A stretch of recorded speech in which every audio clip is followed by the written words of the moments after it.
Come on.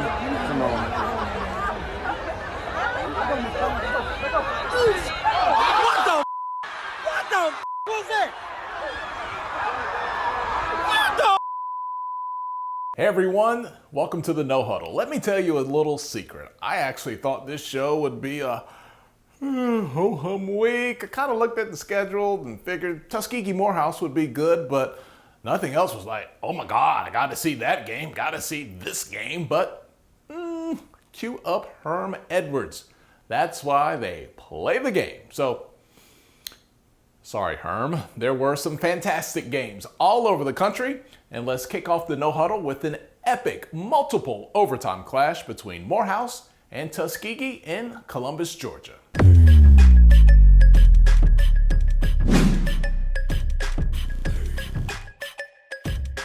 Props to the fans. 91 degrees in October, no shade at the Tuskegee Morehouse Classic. Snow cone? Yes, please. Kicking game. You got to do well in the kicking game. That was Tuskegee's Willie Slater looking into the future earlier in the week. Here in the second quarter, not what he wanted, leaving points on the field.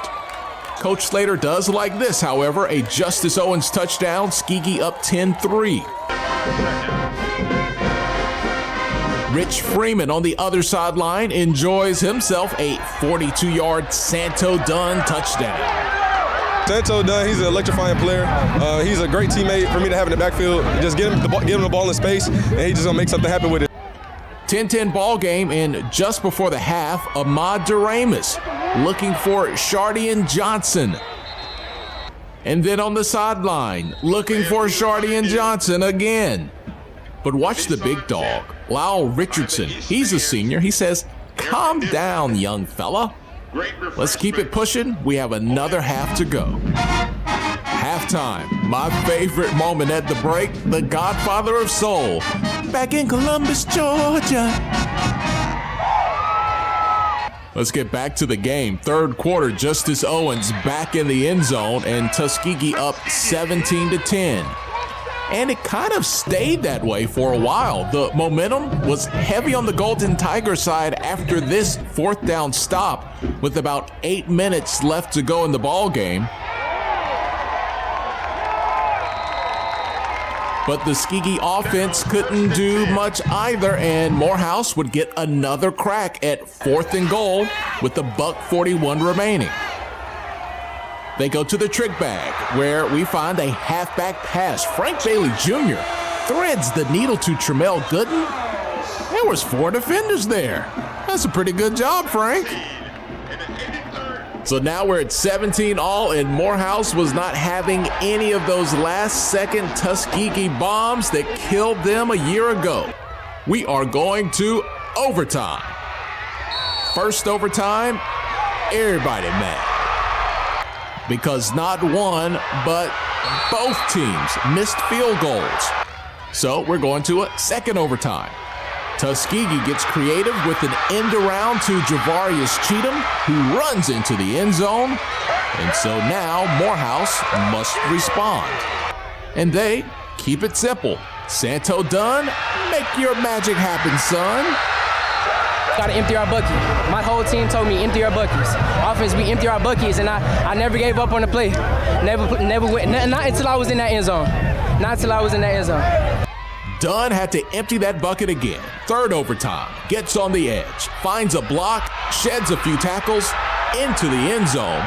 Now in the third overtime, you have to go for a 2-point conversion. Morehouse does, they fail.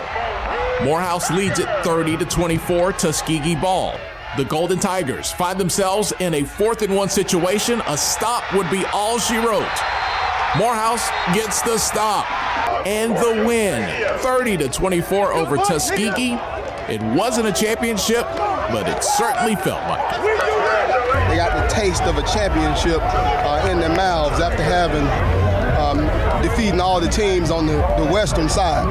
You know, we came into this game and we made it out of a championship. We say it today is the Western Division Championship. And the kids, they took it and they won the football game. So I'm proud of that. Just to get a coach's feeling that he hasn't had in like 10 years, I think. Yeah! Seeing the look on his face. seeing the look on his face and just seeing everybody happy in the stands, it's just no better feeling right now. Hard to top that, but we could. Wally Pitt is joining us on the Captain's Bridge now. Wally, I don't even know where to go next. We had like 50, 11 million thousand homecomings this weekend. We had overtimes, we had upsets, blowouts. So I tell you what, you take the wheel, show us something good. Do you smell that? It's homecoming, y'all. Well, it was for some schools, and it was a mixed bag of emotions all over the HBCU homecoming world. And I'm gonna take y'all on this homecoming ride with Mayor Talib on the track. H-O-M-E-C-O-M-I-N-G, yeah, I'm back in town. H-O-M-E-C-O-M-I-N-G, yeah, it's going down. It's homecoming. Homecoming. Homecoming. Homecoming. Homecoming. Homecoming. Homecoming. Homecoming. In Baltimore, Morgan State was about to get extra litty on campus after what they thought would be a good win against South Carolina State, until Alex Reyes' 27-yard field goal misses wide left. South Carolina State goes on a 7-play, 80-yard drive capped off by the Omar Cummings 23-yard touchdown. And then Scott Robinson picks off DeAndre Harris and promptly hands Morgan State the homecoming L, as South Carolina State beats Morgan State 21-18. Shout out to West Virginia State and Pocket Rocket Nemo. He's a friend of the program who's now running the Jacket offense that dropped 61 points in a homecoming win against Kentucky State. The Twitter champs of the world, Miles College, got their first win of the year at homecoming over Central State 41-20. Bethune-Cookman got a nice dub to go along with a dope parade on Saturday. Looks like a whole lot of FUN down there in FLA. Everybody in the crowd rocking out to the band. Everybody here loud, everybody here proud. We among the alumni, party at the hotel. Tell them all to come by.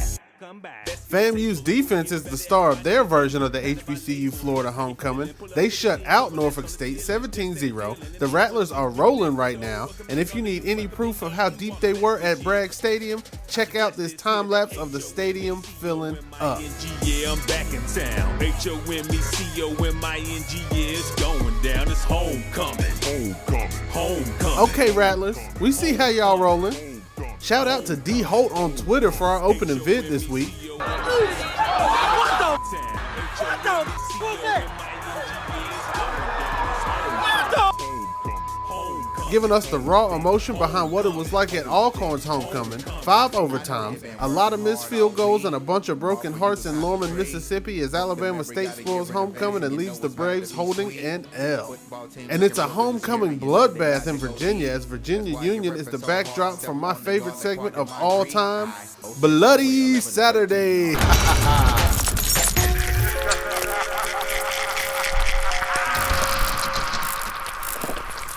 This time, it's part 3, the tale of the Richmond Rippers. Someone should have told Lincoln to get out. Get out! They came to Virginia Union thinking it would be a tough game against a tough opponent, and the Panthers went all jigsaw, setting a diabolical homecoming trap on Lincoln by beating them 90-0. They scored over and over again. 494 rushing yards, 12 touchdowns, 9 different players scored, and Lincoln laid lifeless for every bit of it and didn't even get a field goal. I think I'm gonna have to sleep with the lights on all week, Tolly. Let's go back to you in the studio. A week after getting their doors blown off by FAMU, North Carolina Central had to host the high-powered offense of Howard University. Bison in the Bull City, Kaylin Newton in the house, and so was our Stephen J. Gaither.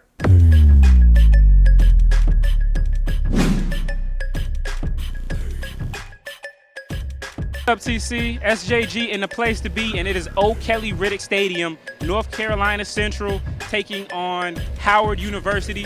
North Carolina Central trying to get their face back after an ugly loss to FAMU. And as you can see behind me, the score of the game, but here's how it all went down. Howard came into Durham looking to go 2-0 in the MEAC, while North Carolina Central looked to get back on track after a beatdown against FAMU. First drive of the game, Howard threatening as Newton cuts towards the end zone, but the NCCU defense holds and we get a field goal. Chauncey Caldwell got the start for North Carolina Central, and he marched the Eagles 91 yards down the field, and Isaiah Titan added the exclamation point to give his team a 7-3 early lead.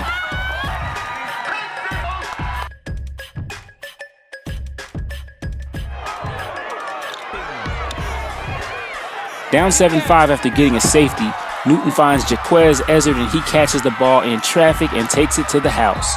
12-7 Howard. NCCU comes right back though as Caldwell finds Deshaun Stevens for a 35-yard strike down to the middle, and in the second quarter the points were coming fast and furious. Speaking of fast, Jaquez Ezzard is a blur. He leaves his man back around Hillsborough, catches the ball, and finds the end zone again. This kid averages 23 yards per catch, by the way. Caldwell and company moving the ball, first on the run, and then on the 17-yard touchdown pass to E.J. Hicks.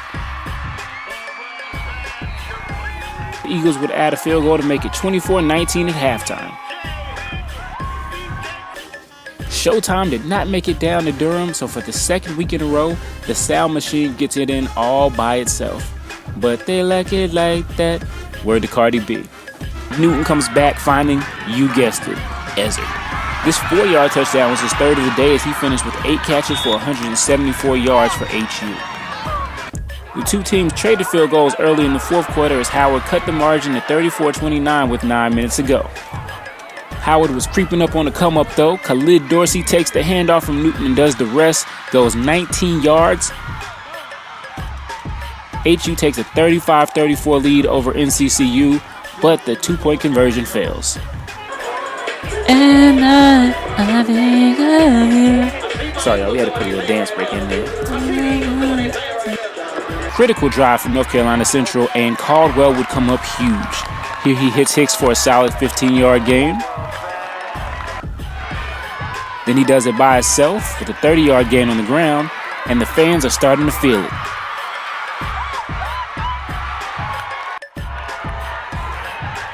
Back to pass, he finds Neek Martin for a 14-yard gain, and we are in the red zone.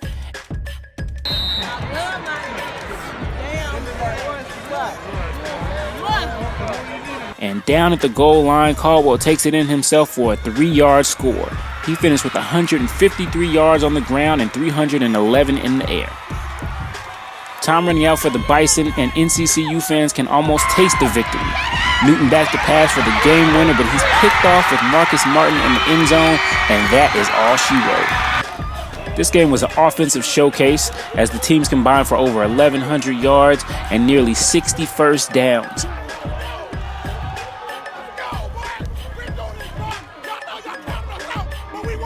Both quarterbacks passed for over 300 yards, but at the end of the day, the game belonged to Chauncey Caldwell.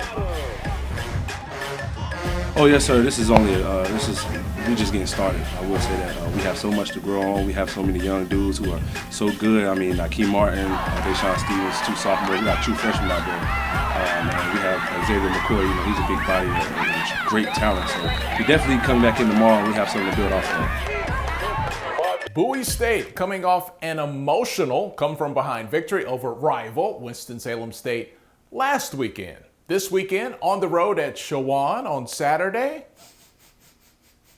I smell a trap game. Okay, so it's official. We will stop sleeping on Chowan. Hawks, we are very sorry, and we will now begin to put some respect on your name. First play of the game, Jaquape Hurt letting it be known the Hawks ain't scared of no dogs. He gets the pick +6. Now Chowan's up 14-10, and they still not scared. Marquise Baldwin gets another interception of Amir Hall. It leads to this 23-yard Amik Watkins score, 21-10 Chowan. Now Tyrell Freeman wants in on the action. He gets a touchdown from 11 yards out. And by the time Bryce Witt finds Paul Gooden in the second half, it was 42-16, and it was officially a tail whooping.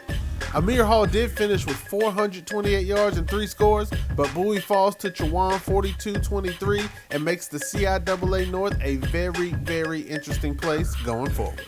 Okay, more highlights to come, but let's get a full look at the scoreboard from week 6. Who won? Who lost? Do tell. Winston-Salem State over Johnson C. Smith. Morgan State loses homecoming. Shaw loses to Fayetteville State. Not a misprint. Virginia Union 90. Lincoln of Peay nada. Albany State over Catawba. St. Augustine's over Livingstone 26-15. West Virginia State celebrates homecoming. Alcorn State regrets homecoming. Lincoln of Missouri with the loss. Miles over Central State. Benedict survives that tough group from Lynchburg. Hampton over Lane. It was an epic thriller. Morehouse over Tuskegee, triple overtime. Central and Howard, not too bad. Virginia State with the win. Jackson State just gets by UAPB. Bethune-Cookman over Valley. FAMU has a great homecoming. Tennessee State late. Austin Peay pulls away. Grambling State, come on, man. Was that a game? SAGU over Texas College. Texas Southern loses at home. Alabama A&M starting to roll. Bowie State, how about that? They lose. Clark Atlanta over Fort Valley State. VCU Savannah State, big over Charleston Southern, 23-3. And North Carolina A&T rolls along in Dover, Delaware, over the Hornets. When we come back, more action from the SWAC and the OVC. But first, it's time for our Play of the Week, brought to you by Subject to Change.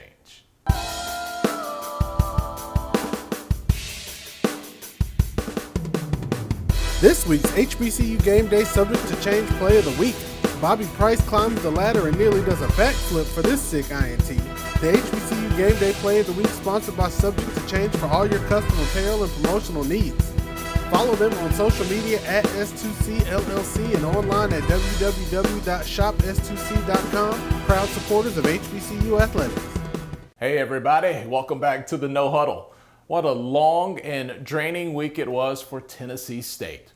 They lose one of their best defenders in Christian Abercrombie to a significant head injury, a story that has been well documented, and somehow they had to prepare and get ready for another OVC battle on Saturday. It just doesn't stop this time of the year. The Tigers made the short trip to Clarksville, and they were right there with Austin Peay, the Governors. For the first half, they were actually only trailing 28-21 at the break. Chris Rowland was rolling. He had 11 catches for 179 yards and 3 touchdowns on Saturday night, but it was 3 second-half touchdowns by those Governors that just wore the Tigers down. So they fall 49-34. TSU back next week against Murray State. Thank you, Vincent Myers, for the great photographs as always.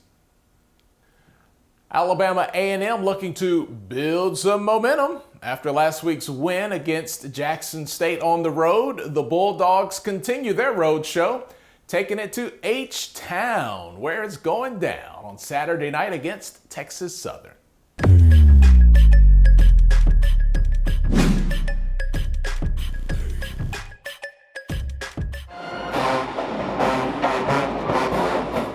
Texas Southern with some of the nicest digs in the SWAC. Houston, make sure you represent. Glenn Quillette finding Trendavian Dixon for the touchdown here. Quillette, 46 pass attempts on Saturday. Third quarter, Brad Woodard finds a hole as wide as all outdoors. And he's going to get smaller and smaller and smaller and smaller as he scoots into the end zone for Texas Southern.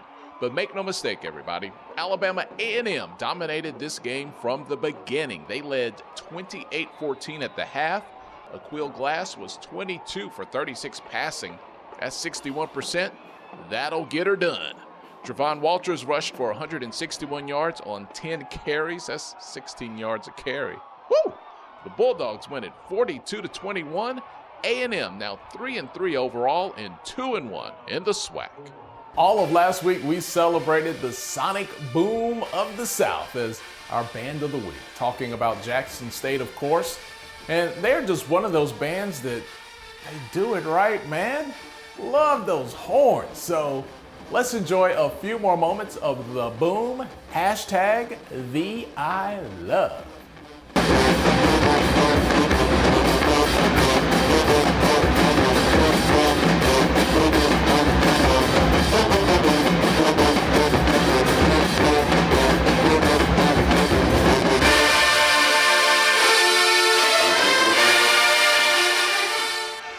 fresh new Band of the Week coming out this Wednesday on Facebook. Connect with us and make sure you check it out. All right, some games to watch this weekend. Now, these are just predictions of what will be good ones, but after this past weekend, they might all be good. Who knows? Bowie State, Virginia State. Rivals, homecoming, enough said. Bowie, Maryland on Saturday. That'll be good. A&T versus FAMU. Finally, an A&T versus FAMU football game that has some hype. Thank you, FAMU. Alabama A&M versus Alcorn State. The whole SWAC might be upside down this year. It's not your same old players, is it? Prairie View A&M versus Southern. Will someone in the SWAC trip up the Panthers? Could it be Southern? Hey, we'll see this weekend. Morehouse versus Albany State. Morehouse is 6-0, the only undefeated HBCU remaining. Albany State is getting its act together as well. They will clash Saturday night in Atlanta. That Tuskegee Morehouse Classic was epic, straight fire, and whatever else the kids might call it. I'm not cool, but you know that. But when it comes to those two schools, everything is a competition, including the halftime. So we'll leave you on the good foot tonight as we take a look back at the halftime between the Marching Crimson Pipers and the House of Funk on Saturday. Enjoy it. More of the No Huddle coming up next week, and connect with us all week long on social media. Thank you for hanging out with us. Enjoy the performance.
Moment of truth.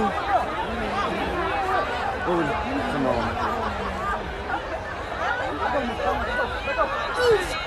What the? What the was that?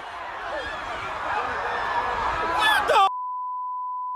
Hey everyone, welcome to the No Huddle. Let me tell you a little secret. I actually thought this show would be a ho-hum week. I kind of looked at the schedule and figured Tuskegee Morehouse would be good, but nothing else was like, oh my God, I gotta